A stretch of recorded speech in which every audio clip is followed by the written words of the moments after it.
Cactus 1529, turn right 280, you can land runway 1 at Teterboro. We can't do it. Okay, which runway would you like at Teterboro? We're going to be in the Hudson.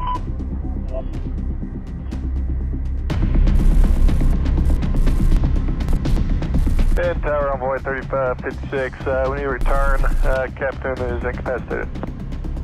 Envoy 3556, you're returning, is that correct? Affirmative, as quick as possible, captain is out.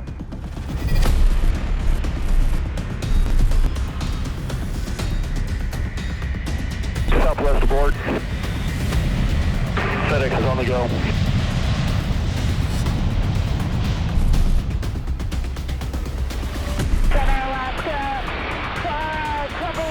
Declare an emergency. We're descending down to 10,000. Full speed ahead.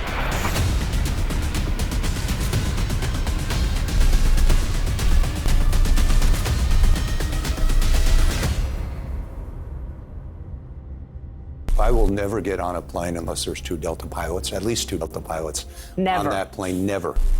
Because we were trained to such a high professional standard, because we knew our roles and responsibilities so well, we were able to do something that was absolutely necessary.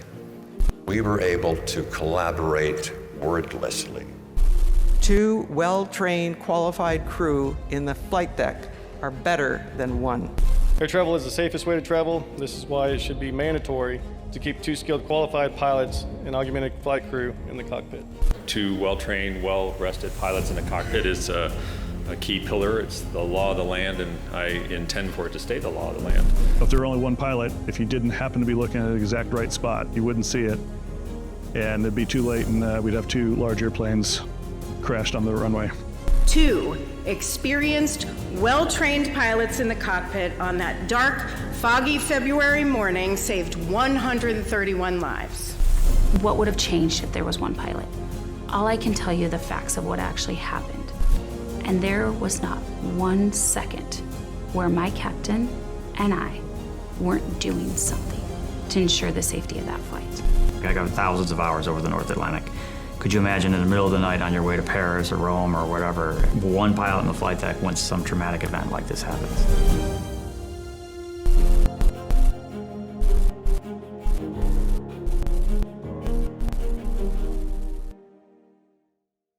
Two trained, qualified, and rested pilots on the flight deck at all times, period.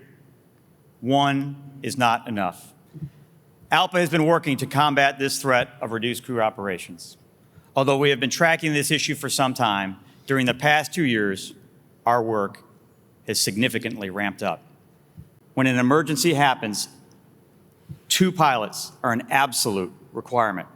For 93 years, ALPA has been the conscience of the aviation industry because we have firsthand knowledge of what can go wrong in flight. We have the ultimate responsibility for the safety of our flights. And the first step to combating this threat is making sure we all understand what is happening and how we can stop it. So we're going to begin with some definitions here today. Reduced crew ops is a general definition for anything with less than 2 pilots on the flight deck at any one time. Of course, you have true single pilot operations where it's 1 pilot end to end. The insidious threat is the last one, extended minimum crew operations, or EMCO.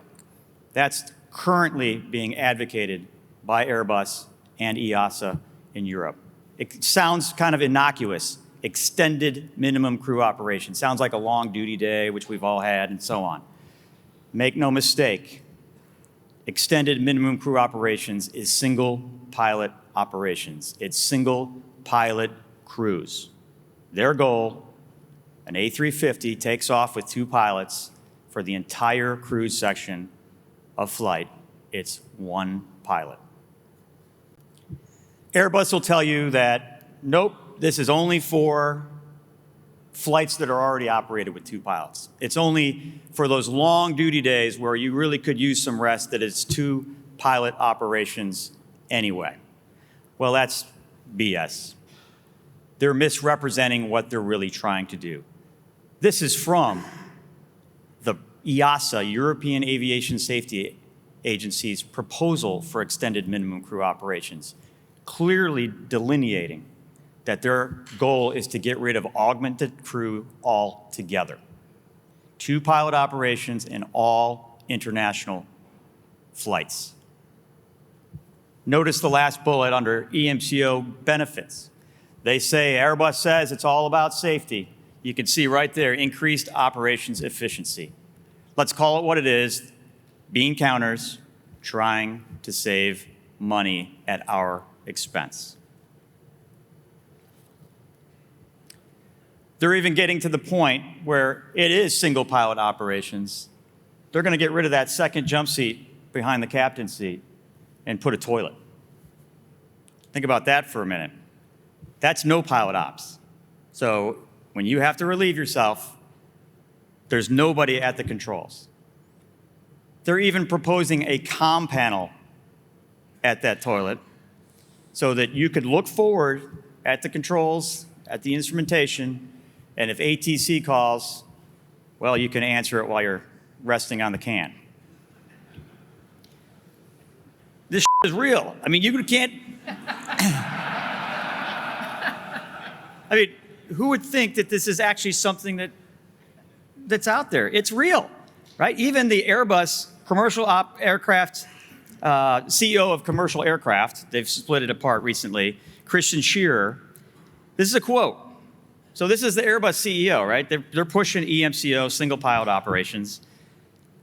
It all needs to cater for the eventuality that this one guy just ate a bad oyster and is incapacitated and the airplane has to take over. So 1 pilot or 0 pilot is effectively the same thing. That's their own CEO saying that. I mean, come on, what are we talking about here? Again, they're being disingenuous. They're saying this is only for those 2 pilot flights. We're not trying to get flight time credits. We're not trying to do, this is all on the up and up. And right in the best EASA documents, it clearly says their goal is, as EMCO extends, is to get flight time credits. Let these 2 pilot operations continue for all international operations. And what's crazy, EASA is moving forward with rulemaking on EMCO, while there hasn't even been a completed safety study on EMCO. Does that sound nuts or what? I guess EASA's bread is buttered by Airbus. Why else would you be moving forward with rulemaking when the safety study hasn't even been complete? As the ECA president, Captain Ochan de Bruin, who was at our ASF this year, he noted that their rulemaking is not based on a need to address safety. They've openly admitted that, but rather to enable a cost and efficiency benefit. It's all out there in the open. But that doesn't mean that Airbus isn't pushing forward and it's not gaining some momentum internationally. There's the timeline. That's where we are. Airbus says they're going to have EMCO ready on the 350 by 2027. We could have single pilot crews within the next 5 years. Of course, Airbus, wants to push it for the all-cargo operation, of course, because it's not as dangerous when it's only the poor pilots up there, right? Like our lives aren't worth just as much as the passengers, but that's not the way the bean counters look at it, right? And their goal, as you can see on that slide, single pilot operations for freighters. Project Morgan is a single pilot A320 for freighter operations. Make no mistake, they're moving forward with this, as crazy as it sounds. That's why we're having this education, to let you know that it seems like some far-off thing, but this is really right around the corner. So what are we doing? As soon as our team took office, we hit the ground running. We engaged ALPA. We engaged our brothers and sisters at the European Cockpit Association and said, what is going on? Where are you on this? Because there was some confusion on where the European pilots actually stood on this. So we got everybody together right away and found out that they're on the pointy end of the spear in Europe, and they are fighting it with all their might. So together, we created a coalition with this Safety Starts With 2 campaign. pilots speaking with one voice, working with their local regulators to prevent RCO. We can't just rely on the US and Canadian regulators, who are largely in support of us. You saw in the video, Mr. Whitaker, Administrator Whitaker, Chair Homendy, largely our airline managements in the United States are opposed to this. But we can't allow it to get here. The way it works at ICAO is we need other countries to weigh in opposition of these crazy ideas. We're getting the word out. We're keeping this topic front and center on the minds of reporters. We're trying to put negative pressure on Airbus and EASA through our media campaigns. Obviously, polling shows that this is wildly unpopular, but yet they're pushing forward with it anyway. We're trying to get Airbus on the record with the economic part of it, rather than just the ALPA's just making this an industrial issue. We've had success. We've had success in the FAA reauthorization. We've had success with US lawmakers. There was a version of the FAA bill that included a requirement that the FAA develop international cooperation on policy and plans for autonomous aircraft. Our team had this removed wholesale from the bill. We worked with lawmakers to include language, as you see on the screen, prohibiting the FAA Unmanned and Autonomous Flight Advisory Committee from being tasked with developing recommendations for RCO in Part 121. We didn't stop with the FAA reauthorization bill. Our team is now getting language in the appropriations bill. The language in the House and the Senate preventing the funding from being used to support reductions in flight deck crew in Part 121 operations. This is the kind of legislation we need from our partners around the globe. We're getting out there. The next phase of our work is to continue this education. Make sure that the flying public understands that this threat is real. So ours is the airplane with the one wing, which is powerful. The Europeans did the one with the toilet. That's just as rich, isn't it? I mean, you can't make this stuff up. But we as pilots are the key piece here. We need to keep the drumbeat through paid advertisements, government relations work, and work with the news media. Keep the heat on. In June, we launched our newest white paper to educate Washington, Ottawa on the threats of reduced crew operations. Implementation of RCO will require many regulators. They will require many steps, but all it takes is one domino to fall. If EASA says it's okay, then that pressure comes to us, comes to our shore. Because EASA and the FAA are the big elephants in the room when it comes to being global regulators. ICAO will be under pressure if EASA says yes to allow EMCO in international airspace.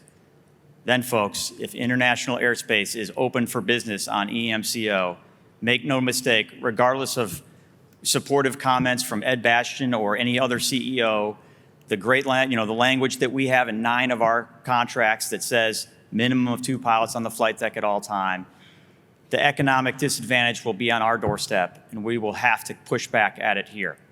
The idea is to keep fighting this threat where it is internationally.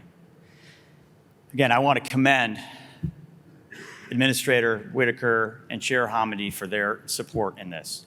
The key is keeping the heat on so that everybody in the FAA knows, everybody in government knows. I've met directly with Secretary Buttigieg, and our district advocates are out there meeting with lawmakers, and we have the support from this administration. We have the support right now to keep this moving. So we have to capture that momentum and keep fighting on all fronts. But again, we can't just fight it here in the US and Canada. We have to get out there. I'm proud that Tim and I have taken together with Canada and US to rejoin the International Transport Workers Federation. This month, we were able to get unanimous support from the entire international community in our fight, soliciting their help to get other countries on board to support us at ICAO next fall. Next fall at ICAO is where the next step's going to be, where Airbus and EASA are going to try to get ICAO to take up rulemaking on EMCO. So getting other countries to support our working paper.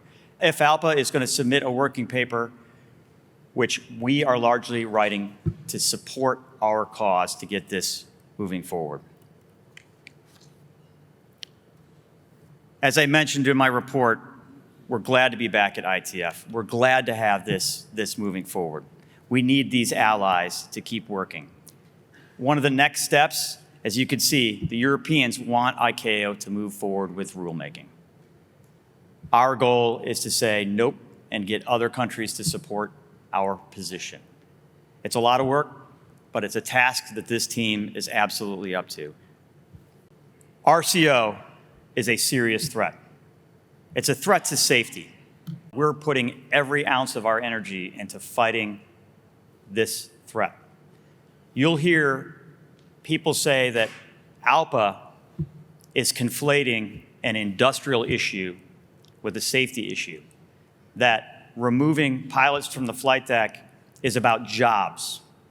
It's not about safety. Well, that's horseshit. This is about safety. The most important safety device on any airplane. 2 well-rested and trained pilots on the flight deck at all times.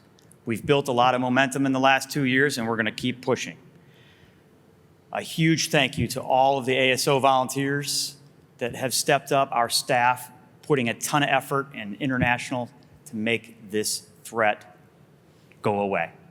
You have our commitment as a team up here that we're going to put every ounce into it, and I look forward to reporting to you more about our successes on this front. But remember, at any time, this is a safety issue. I'll say it for the last time. The most important safety device on any aircraft, a minimum of 2 well-trained, qualified, and rested pilots on the flight deck at all times.